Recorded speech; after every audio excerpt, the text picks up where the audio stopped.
Pasyal-pasyal muna si Manoy sa labas. Paupo-upo.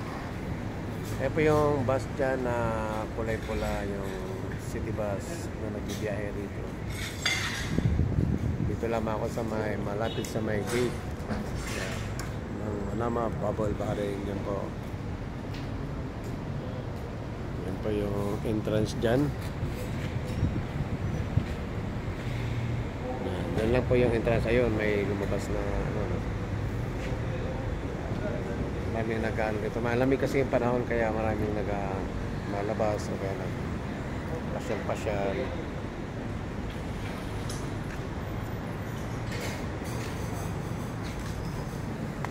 Pasilip natin yung building. Ayan, yung medyo sikat ditong building. Dito na to sa may roundabout ng Manama Bubble Barring.